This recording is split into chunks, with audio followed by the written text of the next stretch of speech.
সজনে এইবাৰ আপোনালোকে যে স্বাৱলম্বন মেলা আপোনালোকে অনুষ্ঠিত কৰিবলৈ ওলাইছে আজি আপোনালোকে সংবাদ মেল অনুষ্ঠিত কৰিছে এইখন মেলা অনুষ্ঠিত কৰাৰ যি লক্ষ্য উদ্দেশ্য আছে সেইটোৱে একচুৱেলি আমি মানে অসমীয়া মানুহ এটা বৰ্ণ উইভাৰ বুলি জানো তেখেতৰ পাট চিল্ক আৰু মেখেলা চাদৰ দেন এইটো মুগা চিল্ক এইটো বিশ্ববিখ্যাত কিন্তু এই বস্তুবোৰ আমি ন্যাশনাল লেভেলে আৰু ইণ্টাৰনেশ্যনেল লেভেলে মাৰ্কেট পাবলগীয়া হ'লে বহুতখিনি প্ৰব্লেম আছে তো এই মেলাৰ উদ্দেশ্যে আমি এই মাৰ্কেটিং যিটো ড্ৰাইভ আছে এইটো কেনেকৈ বঢ়াব পাৰোঁ আগবঢ়াব পাৰোঁ এইটো মূল উদ্দেশ্য তাতে এৰাউণ্ড 27 মান ষ্টল থাকিব বহুতখিনি লোকেল বস্তু লৈ পেলাই আৰু আমি তাতে 3টা বস্তু স্পেচিফিকেলি দিম বুলি ভাবিছোঁ যে এটা হ'ব যে ই-কমাৰ্চ প্লেটফৰ্মত কেনেকৈ আমি তেখেতক অনবোৰ্ডিং কৰিম ONDC আছে তেখেতৰ এক্সপাৰ্ট মানুহ আহিব জেমছৰ এক্সপাৰ্ট মানুহ আহিব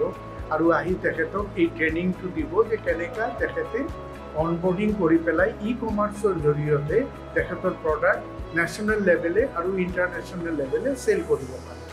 এটা এইটো হ'ল ছেকেণ্ড হ'ল যে আমাৰ বহুতখিনি উইভাৰ্ছ আছে হেণ্ডিক্ৰাফ্ট ক্ৰাফ্টছমেন আছে তেখেতে ভালদৰে ল'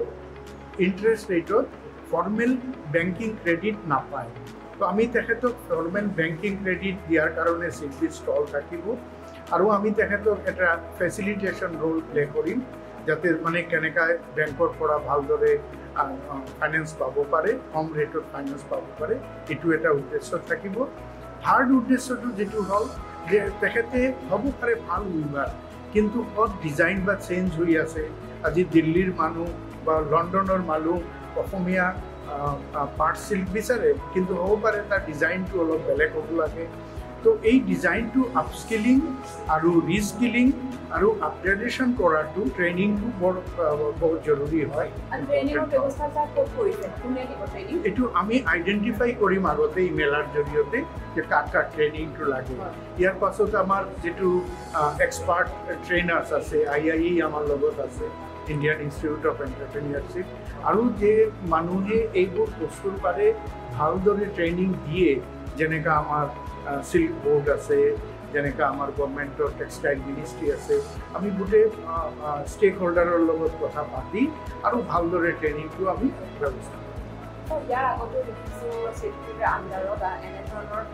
ইভেণ্টসমূহ হয় মেলা হয় বা অন্টাৰপ্ৰিনাৰ্ছ মিট হয় কিন্তু তাৰ বাহিৰে আপোনালোকে কিবা বেলেগ কাৰ্যসূচী হাতত লোৱাৰ কাৰণে কিবা ব্যৱস্থা কৰিছে কিবা ভৱিষ্যতে এনেধৰণৰ স্বাৱলম্বন মেলাৰ উপৰিও আৰু তেনেধৰণৰ কিবা বেলেগ ইনিচিয়েটিভ হাতত লোৱাৰ কথা ভাবিছে নেকি নহয় আমি বহুতকেইটা কৰিছোঁ যেনেকৈ ধৰক যে আপোনাৰ লোন পোৱাৰ কাৰণে সিকিউৰিটিটো এটা বৰ টান বস্তু তো এই সিকিউৰিটি নাথাকাৰ কাৰণে আপুনি বেংকৰ পৰা লোনটো চিপাৰ ইণ্টাৰেষ্ট ৰেটত নাপায় বেলেগৰ পৰা যদি আপোনাৰ ল'বলগীয়া হয় তেনেহ'লে ইণ্টাৰেষ্ট ৰেট বহুত বেছি হয় তো আমি ক্ৰেডিট গ্যাৰেণ্টি বুলি এটা ক্ৰেডিট গ্যাৰেণ্টি কৰ্পোৰেশ্যন আমাৰ আছে CGTMSC এই CGTMSC 75% 85% গ্যাৰেণ্টি দিয়ে যিকোনো বেংকৰ পৰা আপুনি লোন ল'ব পাৰে কিন্তু অসমত আৰু আমি স্পেচিয়েল কৰিছোঁ অসম চৰকাৰে আমাক 100 crore rupees দিছে CGTMSC আৰু ইয়াৰ যিটো এণ্টাৰপ্ৰেনিয়াৰ আছে তেখেতে যেতিয়া লোন ল'ব বেংকৰ পৰা তেতিয়া 100% গ্যাৰেণ্টি কাভাৰেজটো পাব 20% বা 25% আসাম গভৰ্ণমেণ্টৰ পৰা আহিব আৰু আমি 75% 80% তেনে দি আছোঁ তো এইটো এটা পহল হ'ল নেক্সট হ'ল যে আপোনাৰ ধৰক বেংক লোন আপুনি পায় কিন্তু আপোনাৰ ইকুইটি নাই ইয়াৰ কাৰণেও আমি এটা আসাম ষ্টাৰ্টআপ ভেঞ্চাৰ ফাণ্ড বুলি ছেট আপ কৰিছোঁ তাতে অসম গভৰ্ণমেণ্টে আমাক আকৌ 100 কোটি টকা দিছে আমি নিজৰ পৰা আৰু 100 কোটি টকা দি 200 কোটি টকা দি এই ফাণ্ডটো আমি লঞ্চ কৰিছোঁ তাৰপৰা এতিয়া আমি 3খন এণ্টাৰপ্ৰাইজক আমি অলৰেডি ইকুইটি দিছোঁ আৰু এইবাৰ আমাৰ 45-50 crore ইকুইটি তাৰপৰা দিয়াৰ এটা প্লেন আছে এনেকুৱা ক্ৰেডিট তো দিয়ে চিডবি ক্ৰেডিট প্লাছ ছাৰ্ভিচেছ বহুতকেইটা চিডবি হাতত লয় টাইম টু টাইম আৰু বহুতকেইটা আছে মাইক্ৰ' এণ্টাৰপ্ৰাইজ প্ৰমোশ্যন প্ৰগ্ৰাম আছে আমি হাইলাকান্দিত এইটো কৰি আছোঁ ডিব্ৰুগড়ত এইবাৰ আকৌ চেংচন কৰিম বহুতকেইটা প্ৰগ্ৰাম আছে আমি হাতত লৈ থাকোঁ আৰু এনেকুৱা মাইক্ৰ' এণ্টাৰপ্ৰাইজক কেনেকুৱা বেনিফিট আমি দিব পাৰোঁ তেখেতক আগবঢ়িয়াই লৈ যাব পাৰোঁ এই বস্তুটো আমি ভাবি থাকোঁ আৰু কৰি থাকোঁ। এইবাৰৰ যিখন ছাৰ মেলা অনুষ্ঠিত হ'ব 14 তাৰিখৰ পৰা স্বাৱলম্বন মেলা, এইখন মেলাত চৰকাৰৰ ফালৰ পৰা কিমান স্থান দিছে?